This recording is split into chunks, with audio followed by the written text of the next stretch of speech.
Hello, hello, j'espère que tu vas bien. Écoute, aujourd'hui aussi d'une manière improvisée, de manière sans script en fait, dans le flow et en traversant ce pont qui va soutenir ce que je veux te partager aujourd'hui et en étant aussi dans lâcher prise des bruits qu'il y a dans l'environnement. Il y a un camion qui est en train de charger des trucs à en faire assez bruyants qui m'a fait penser à d'autres choses et aussi en étant dans le flow par rapport à ce qui va arriver. Je n'ai pas préparé la thématique d'aujourd'hui et il y a juste 10 minutes environ. Et parce qu'en fait, je laisse venir ce qui est le plus important pour moi dans le moment où je vais enregistrer la vidéo. Et pour moi, c'est très important aujourd'hui que je te parle en fait de ce que c'est être éveilleur de conscience, qu'est-ce que ça veut dire éveiller sa conscience, et cela par rapport à ce que moi je ressens. Par rapport à ce que j'ai vécu tout au long de mon parcours de vie, parce que je le prends toujours comme exemple, en fait, parce que pour moi, rien ne vaut plus justement que des exemples concrets. Ici, il y a un pont, bien entendu, ce pont qui permet de passer entre deux endroits différents, mais aussi si on fait le parallèle, les points de connexion avec notre esprit, ça permet aussi de passer ça permet aussi de passer dans deux niveaux différents. On peut s'imaginer que à un certain moment dans notre vie, on a un peu la conscience endormie, c'est-à-dire qu'on n'est pas présent dans l'instant présent, on n'est pas présent à nos émotions, on n'est pas présent à nos pensées, on ne connaît pas du tout comment fonctionne notre corps. Il y a pas mal de gens, et moi j'en faisais partie jusqu'il y a quelques décennies en arrière, que je ne savais même pas comment fonctionnait mon corps. Et donc je devais aller voir un médecin pour m'expliquer au moins les bases. Je ne parle pas de la partie précise, mais je devais aller consulter un médecin pour qu'il m'explique comment il fonctionne mon foie, comment il fonctionne mon cœur, comment il fonctionne mes intestins, comment fonctionnent, je sais pas, mes yeux, etc., etc. Et aussi pour mieux me comprendre ma partie plus émotionnelle, je devais aller voir d'autres experts, etc. Donc je n'ai rien contre tout ça. Bien au contraire, je pense que mieux on se connaît, mieux on peut avancer dans le cheminement de la vie. Et en même temps, je pense que c'est quand même important qu'on ait au moins un minimum de connaissances de qui nous sommes. Parce que jusqu'à la fin de nos derniers jours, on est quand même toujours avec nous. Jusqu'au dernier souffle, on sera toujours avec nous. Et c'est pour ça aussi qu'on doit devenir, si on ne l'est pas déjà, notre meilleur ami en fait. Parce que ça n'a pas de sens si nous ne sommes pas en harmonie avec nous-mêmes et nous craignons de nous retrouver tout seul ou seul tout au long de la journée ou parfois dans certaines phases de la vie. Je pense que bien au contraire, c'est très important de créer des opportunités de se retrouver tout seul pour pouvoir justement faire un peu le point de sa propre vie. Mais en revenant à l'importance pour moi de éveiller notre conscience. Pour moi, éveiller notre conscience, ça passe à travers différents processus et c'est un processus constant, quotidien.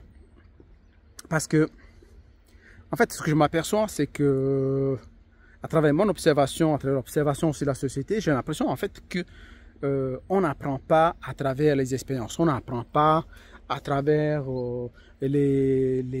parfois même à travers les souffrances, on n'apprend pas en fait. Et je me pose la question depuis longtemps, mais pourquoi on n'apprend pas, pourquoi on ne fait pas des déclics, justement des déclics magiques, des transformations, des prises de conscience pour aller de l'avant dans notre vie et ne pas se retrouver toujours au même point de départ, ne pas se retrouver toujours dans un cercle en fait vicieux. Et je me suis dit plusieurs fois, mais si on n'arrive pas à avancer sur notre chemin de vie, déjà à condition qu'on le connaisse, qu'on sache vraiment dans quelle direction on doit aller, parce que je peux être sur mon chemin de vie, mais ici je pourrais éventuellement avancer ou reculer selon l'endroit où je me situe. Mais enfin, moi je trouve un peu triste en fait, je trouve un peu triste de voir beaucoup de gens se retrouver dans la même problématique, que ce soit au niveau de relations de couple, se trouvant dans des situations où se retrouvent à souffrir toujours pour les mêmes choses avec des personnes, des manipulateurs, des personnes qui ne sont pas respectueuses, des personnes qui se font tromper régulièrement, des personnes qui malheureusement ils subissent de la violence conjugale et puis après retournent dans le couple et qui n'arrivent pas à passer à l'action pour se libérer d'une relation nocive, toxique et carrément enfin nulle, en fait, une relation qui ne sert absolument à rien, en fait, si ce n'est que créer de la souffrance. Mais même si on va au-delà de tout ça, si on parle aussi des activités, on sait que plus que 80% des personnes exercent une activité qu'ils n'aiment pas, qui crée souffrance et tout ça, et pourtant ils l'exercent. Alors je comprends, moi-même je suis passé par là, et puis je me dis oui mais bon j'ai besoin de payer mes factures à la fin du mois, tout ça, etc. Et puis je n'ai pas le choix, mais en fait finalement on a toujours le choix. Parce que pourquoi je dis ça? Parce que des fois quand on se retrouve dans des circonstances très difficiles, on a très peu de temps à vivre, eh bien on arrive à changer un peu notre croyance du fait qu'on n'a pas le choix à ce moment. Il y a des gens qui ont accompli plus de choses en une année de vie ou 2 années de vie qu'à 20 ans, 30 ans de leur vie. Mais là, ce que je voulais te parler, c'était ce que c'est être éveilleur de conscience. Pour moi, éveiller la conscience, c'est permettre à toute personne qui en ressent le besoin de clarifier un petit peu la partie cachée, en fait. La partie cachée de certains éléments. Et que ce soit dans le travail, dans le couple, qu'il soit dans la société. C'est pas, indépendamment de la vision que nous avons, par exemple, si on prend un exemple, moi ce que je t'invite tout simplement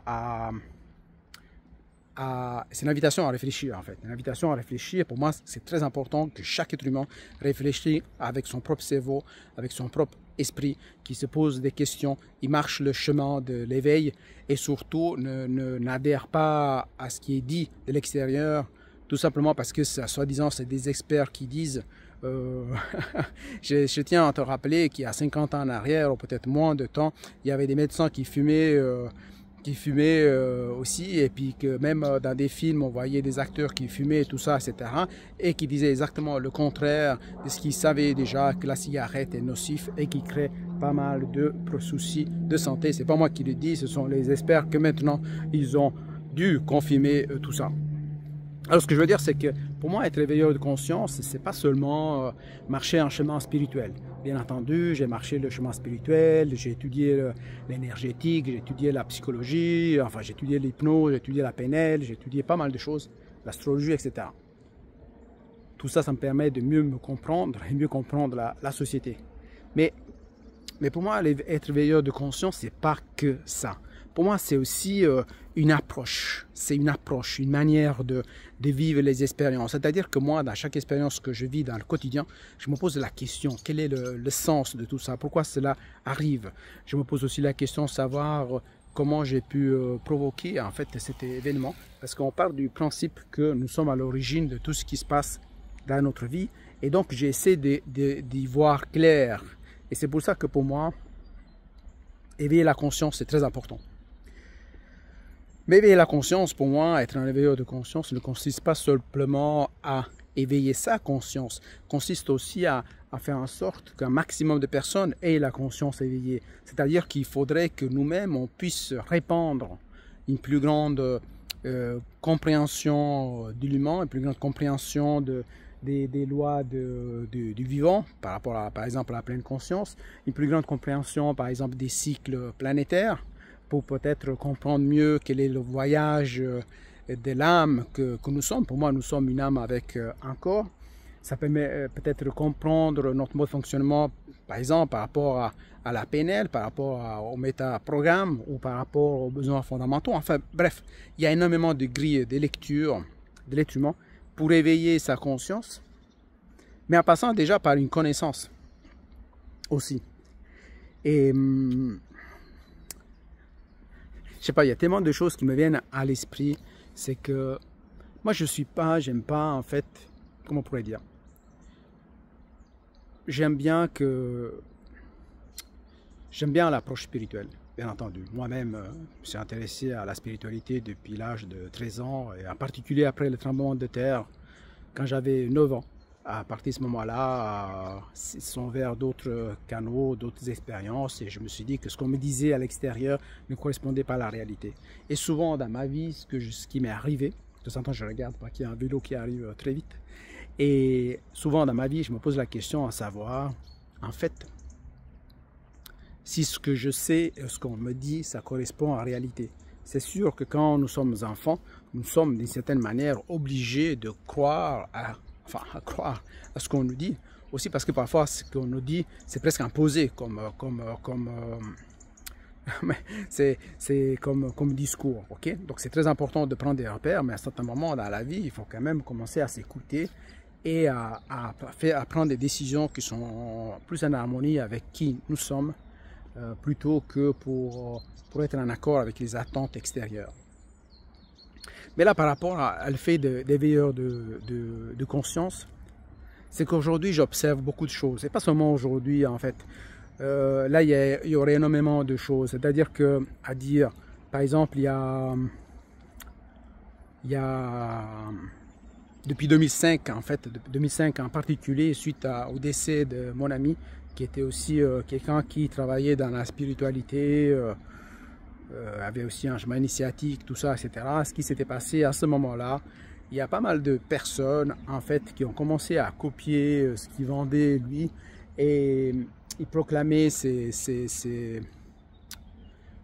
instruments, comment on pourrait dire, ces outils, en fait, les bougies bougies dédiées aux archanges Michael, Auriel, Raphaël, Gabriel, ou encore d'autres outils de connexion avec le monde spirituel, aux archanges et tout ça, etc. Enfin bref, beaucoup de choses que probablement tu connais déjà.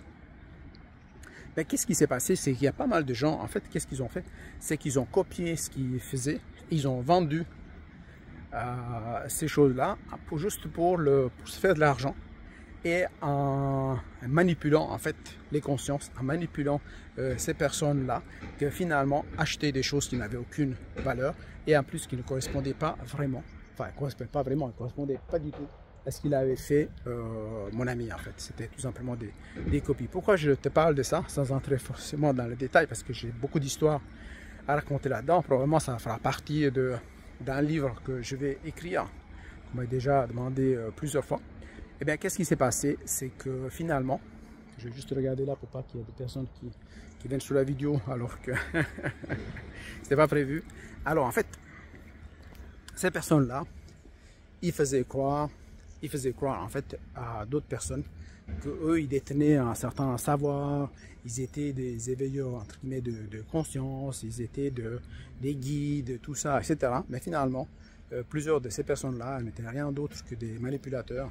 En fait, cela s'est révélé être juste. Et moi, j'avais déjà indiqué ces informations-là à ces personnes-là. Mais beaucoup de gens n'ont pas cru à ça. Ils sont tombés dans le piège. Alors, pour revenir à l'importance justement d'éveiller la conscience, c'est important d'être éveillé dans la conscience, pas simplement pour suivre son chemin de vie, mais aussi pour prendre des décisions éclairées, des décisions qui correspondent à des choses qui ont du sens. Parce que imagine-toi en fait une personne qui juste regarder ça, qui vient là derrière. Je vais me mettre de ce côté-là pour pas que la personne vienne sur la vidéo. En fait, je vais me mettre ici, je vais me tourner de ce côté-là. Donc juste comme ça en fait, avant que ça le passe. Et puis en fait, j'ai imaginé en fait cette comment je pourrais dire. J'ai perdu un peu le fil là. Je vais revenir de ce côté-là, espérant qu'il n'y a personne d'autre qui vient. Voilà, donc je vais aller avancer ici en espérant qu'il n'y a personne qui vient de ce sens-là, parce que de ce côté-là, il y a moins de bruit, il y a moins de passage. Et puis voilà, donc je ne vais pas faire de coupure, je vais enregistrer comme ça, je ne sais pas ce que ça va donner. Je vais être dans le flow, je vais être dans l'élan du moment. Moi, ce que je pense en fait, c'est que les gens, ils doivent vraiment, la plupart des gens, ils doivent s'éveiller, ils doivent éveiller leur conscience, ils doivent éveiller leur présence, mais aussi pour ne pas tomber sous l'emprise en fait des manipulateurs. Là, il y a quelques minutes, je te parlais de manipulation dans le monde spirituel. Il y a énormément de gens. Je ne te parle pas seulement des sectes, je te parle aussi de manipulateurs dans le monde spirituel, manipulateurs dans le monde ésotérique. Bien entendu, il y a des manipulations aussi dans le monde médical. Donc, et dans d'autres domaines, quand il y a de l'argent en jeu, malheureusement, l'être humain, parfois, il se révèle ne pas être forcément une personne... enfin, il y a certaines personnes qui n'ont pas d'éthique, en fait. Donc, pour moi, les voleurs, les manipulateurs, ils sont dans tous les domaines, à toutes les professions, en fait. Et c'est pas moi qui le dis, hein, l'histoire qui le dit, hein, il suffit de regarder un petit peu l'histoire. Alors, pourquoi en fait aujourd'hui, c'est très important d'éveiller sa conscience? C'est pas simplement pour suivre une tendance, entre guillemets, New Age ou autre, mais pour comment on pourrait dire, pour s'éveiller à une connaissance de soi, pour s'éveiller à cette connexion avec plus grand.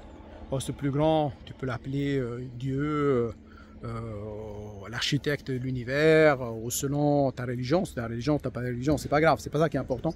Mais certain, pour moi, il y a quelque chose de plus grand qui va bien au-delà de ce qu'on voit avec nos yeux et de ce qu'on croit, en fait. Et donc, enfin, comment je pourrais te dire ça? Parce que moi, pour moi, la vie, c'est une très belle opportunité. C'est vraiment une opportunité d'évoluer. C'est une opportunité de réaliser notre karma. Voilà, ben je vais te dire un peu plus sur ma vision de la vie.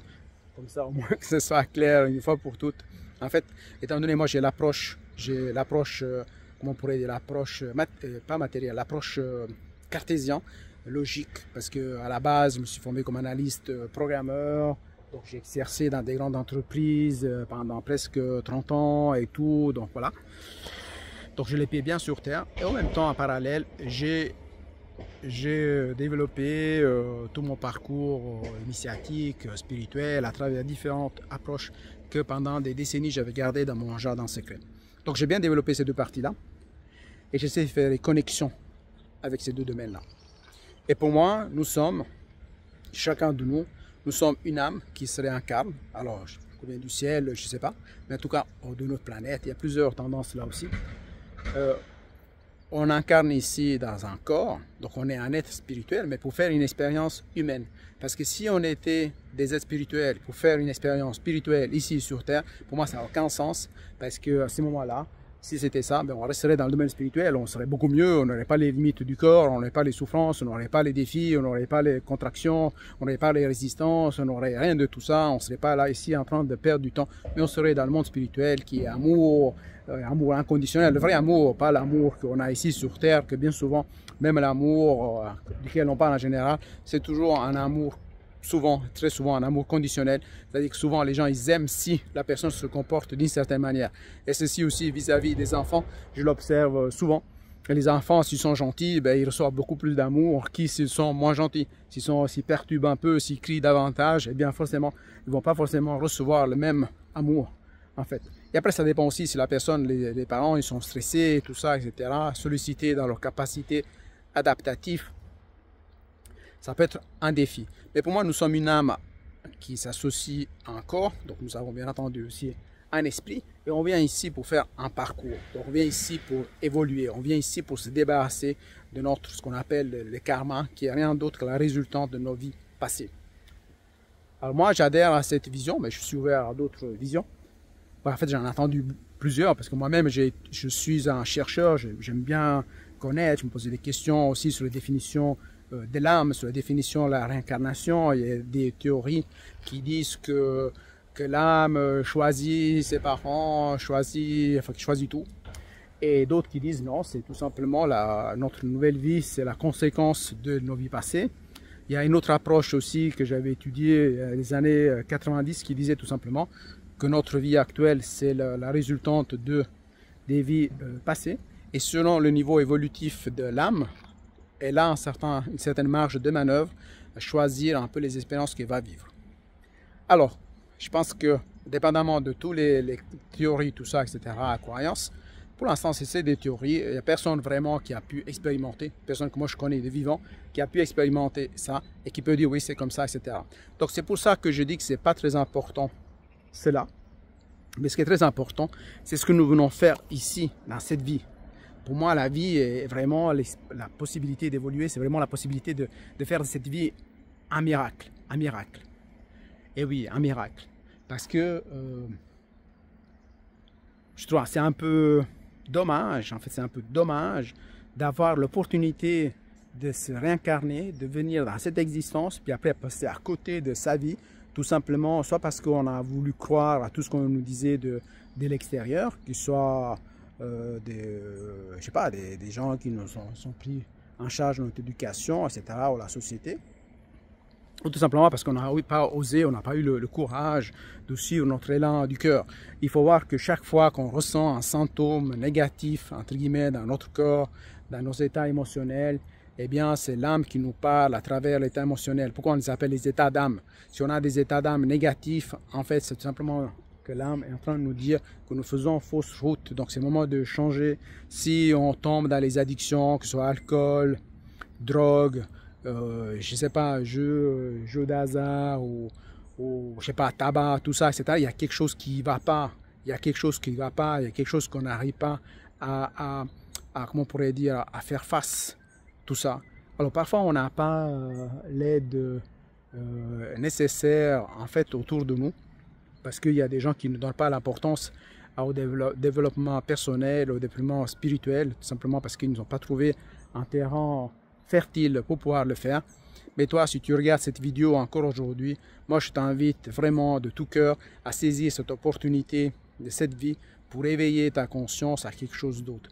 Ou en tout cas, si tu ne veux pas éveiller ta conscience à un monde spirituel, ou quelque chose que toi tu retiens peut-être ésotérique, quelque chose qui va au-delà des perceptions, bien, mais au moins éveille ton cœur, éveille ton élan de vie pour que tu puisses justement vivre ta vraie vie. Et surtout, sois présent à ton monde émotionnel, sois présent à tes sensations physiques, sois présent dans l'instant. Moi ici, ben voilà, donc je vois l'eau de ce fleuve qui passe et que je viendrai la prochaine fois ici, ce ne sera pas la même eau, même si c'est le même fleuve. J'entends les oiseaux qui chantent, je ressens la fraîcheur de l'air parce que maintenant il commence à faire un peu plus frais. Donc je ressens bien mes pieds au sol, je sens que mes mains sont plus froides que d'habitude parce qu'il ne fait pas hyper chaud. Je suis conscient un peu du temps, je sais que je dois aller récupérer ma voiture où je l'ai garée avant qu'il ferme le parking. Donc il y a tout ça qui vient à mon esprit, mais je suis dans cet instant présent avec toi en ce moment. Alors ce discours, il peut paraître un peu décousu, tout ça, etc. parce que je n'ai pas préparé des scripts, je n'ai pas envie de préparer des scripts. Et pourtant, j'étais quelqu'un qui a toujours été, entre guillemets, dans les scripts, pas seulement les scripts de programmation, parce que j'étais un programmeur, mais aussi dans la formation, parce que je faisais des formations, il fallait tout préparer, tout, etc. Enfin, tous mes documents, je faisais beaucoup de documentation, etc. Enfin, tout ce que j'ai fait avant, c'était beaucoup avec beaucoup de scripts, en fait, beaucoup de structure, si je peux l'avoir, mais dans cet élan de cœur, j'invite à enregistrer ça pour que tu puisses prendre ta voix.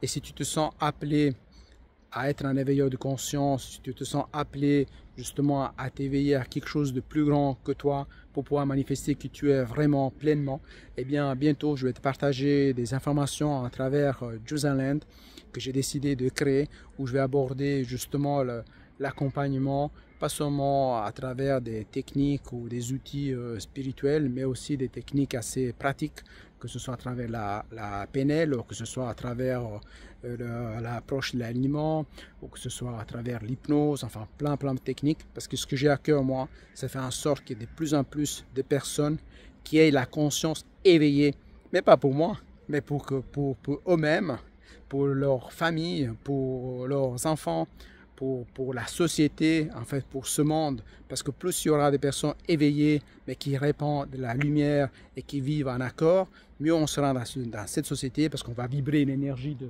joie, une énergie beaucoup plus puissante, et on pourra seulement comme ça contrer tous les anciennes structures du passé et qui font en sorte de manipuler les consciences, manipuler les êtres humains pour qu'ils restent toujours prisonniers à tous les niveaux et ne puissent pas manifester cette vie et arrivent sur le lit de mort avec des regrets. Donc j'arrête cette vidéo parce qu'il reste juste une minute d'espace mémoire et je te souhaite plein de prise de conscience, plein de déclics magiques. J'espère que tous ces points puissent faire des ponts et des points de connexion avec ta vie et je te dis à bientôt. Ciao, ciao.